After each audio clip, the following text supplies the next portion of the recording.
What's up? It's your boy Coach O. We're back. Got another video for you guys from the NBA playoffs. We're going to talk about Kevin Durant and the Nets. Before we get into this video, make sure you guys hit that like button and subscribe to the channel. I'd greatly appreciate that. It helps my channel and my content grow. And without further ado, let's get to why you guys are here. I'm here to break down Kevin Durant's second round performance against the Milwaukee Bucks. And after Kyrie went down, I pretty much saw AAU basketball, a lot of high pick and roll with KD at the top. And I'll give you this, he gave us two insane performances at home. But I think Steve Nash didn't do enough as a coach to help him and his team get past the Milwaukee Bucks. It reminded me a lot of how Mike Dantoni used Steve Nash in Phoenix and how they kept coming up short in the playoffs because Steve Nash just dribbled around and played pick and roll, and it worked in the regular season, but it didn't work in the playoffs. What stopped us from ultimately getting over that hump in Matrix's estimation, in hindsight?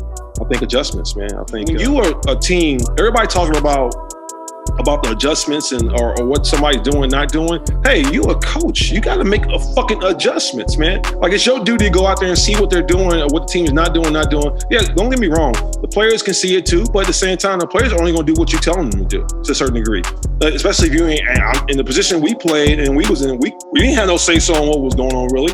All we had to do was go out and do our job, what we was told to do. So, I mean, because everything's predicated on Steve doing everything for us. We can say Steve Nash didn't do a good job in Game 7, but let's go back to Game 3 where they could have taken a 3-0 lead. And Kevin Durant coming off these high ball screens, he's being Kevin Durant, 6'10", looking like a point guard, getting to the elbow, getting to the three off these ball screens, and knocking down big-time shots. But the last two possessions of the game were kind of a head-scratcher.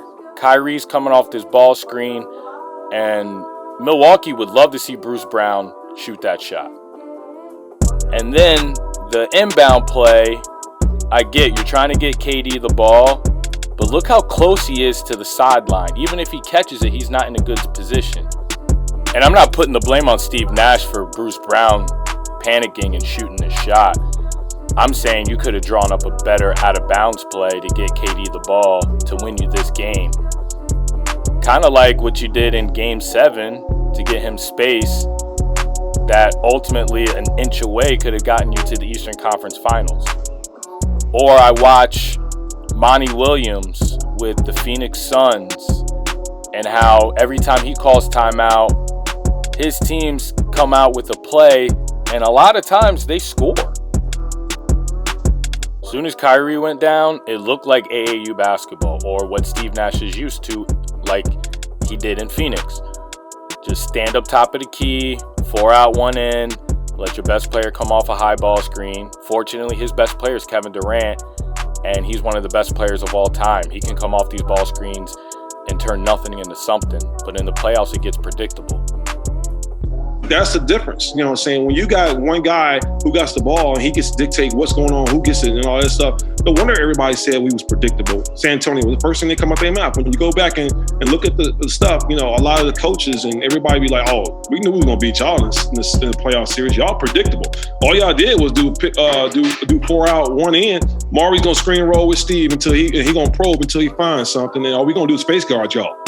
We ain't have no movement on the perimeter. We ain't cut back doing none of that stuff. So, like, we have no other thing going on besides sitting around waiting for 3-point shots. That's all we did. If we wasn't in pick and roll with Steve, you wasn't getting the ball. He was like, shit, we're going to let these two guys beat us. Yeah, these two guys ain't going to beat 5. 2-on-5 is not going to beat us. It just is what it is. And that's the game. It's just that simple. Like, you got to make adjustments. You got to see and take advantage of it. And people act like boo-boo the fool and don't want to say it. Like, stop it. Like, I ain't got play ball and see that shit. 100. Listen, I'm not a fan of in terms of winning championships. I don't think that style is ever going to win championships. Listen, if you take one player, you put him at the top of the key, or you put him on the wing, and you're running screen rolls, you're always in front of the defense. The defense can key on that, particularly in the playoffs. And that's easy to defend. Yeah. It's easy to defend.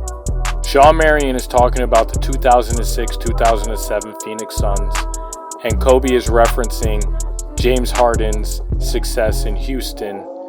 And both of those situations were led by Steve Nash's assistant coach, Mike Dantoni. And there's no mystery why when Kyrie went down, that KD literally looked like James Harden in Houston and Steve Nash in Phoenix, where he's just standing up top, coming off high pick and roll. And it just honestly looked like Steve Nash was just relying on KD's special talent to take him home, and he didn't have to do any coaching to get him open space.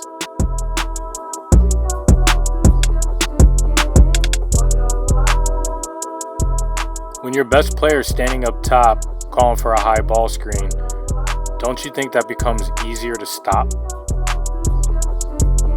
Not with this style of play, it won't win, right? With one player dominating the ball. Now when you have Chris Paul come back and you have more movement to the offense, where you move guys around, where you're harder to find.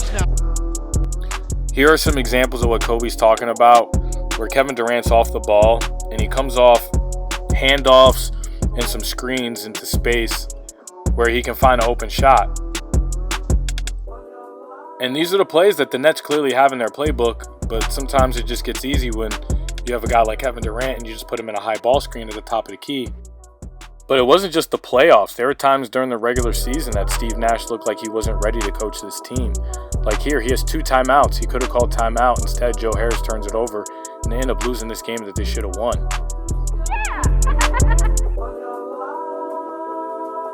I go back and look at Monty Williams, a guy who was up for Coach of the Year, and he runs really good sets to get Devin Booker shots, whether it's a set play or after a timeout. And that's what a coach is supposed to do. And you have to go back and ask the question, was Steve Nash ready to coach the team that had KD, Kyrie, and James Harden? I appreciate you guys taking the time to watch this video. Don't forget, smash that subscribe button if this is the type of basketball content you like to watch. I hope you guys enjoyed this video. You guys have a blessed one out there. Peace.